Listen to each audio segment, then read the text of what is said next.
It is the ultimate punishment reserved for only the worst crimes committed in our state.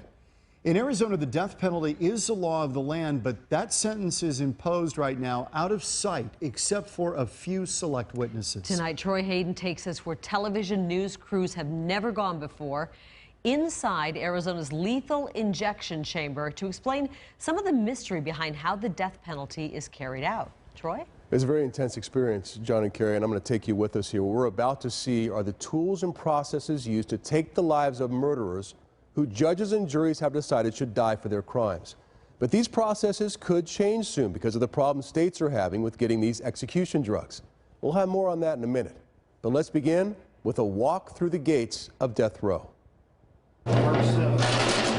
George Pod 2, Browning Unit. The sign says condemned row, but it's better known as death row. All the men here committing crimes so terrible, the state has decided they need to die. Before we enter, we're required to put on stab vests. Just right here. And face shields. Now we're wearing the face shields. Why do we put the face shields on here? We require the protective equipment of our staff based on the fact that we've had inmates that will dart or they'll throw bodily fluids on our staff. Before inmates are allowed out of their cells, they're strip searched. I'll pat shirts, make sure that they don't have anything in there. Make sure that there's nothing in the waistbands. All right. They're handcuffed, made to back out of their cells. Even their showers are individual cells themselves.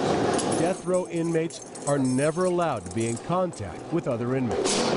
You just have to have an open eye, be very observant when working in death row. Stephanie Kruska has been a corrections officer here for 4 years. They'll try to say inappropriate things, and that's where you have to draw the line.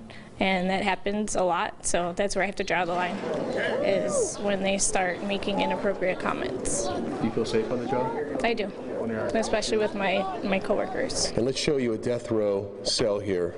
10 feet by 12 feet, concrete walls. You got a bunk. Over here you got a desk, toilet area, sink area. There is an outlet where they can plug in an appliance or a TV. They do have access to cable.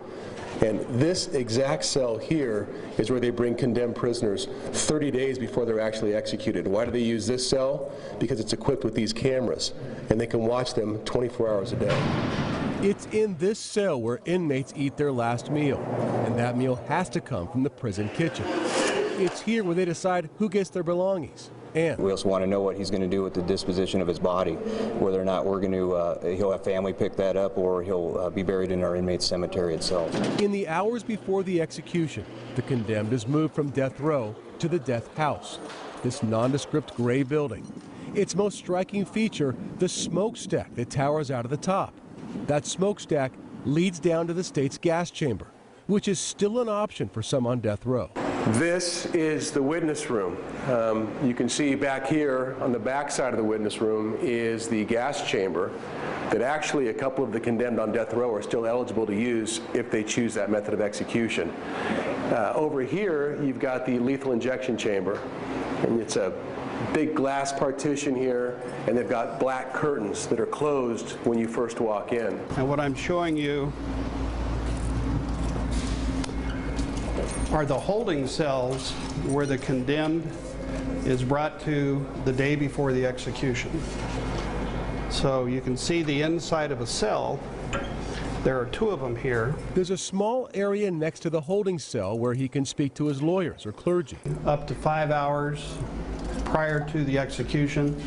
If necessary, he could be provided a snack. If necessary, up to a few hours before the execution. If he wanted a sedative, that could also be provided.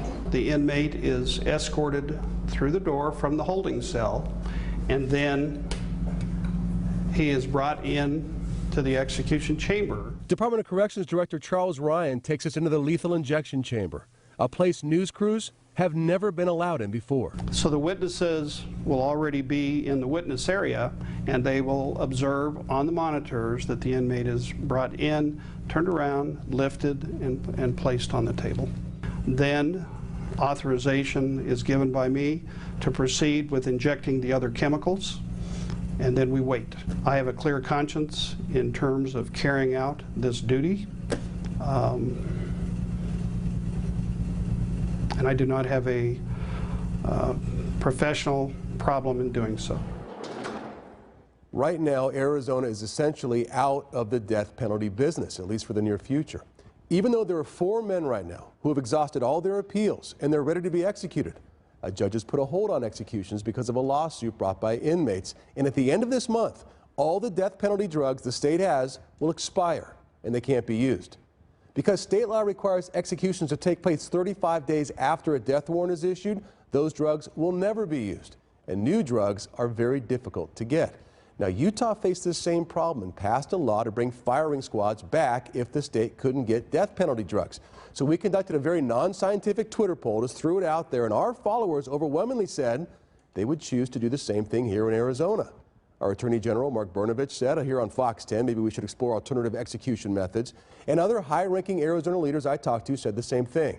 But any change would have to go through a vote of the people.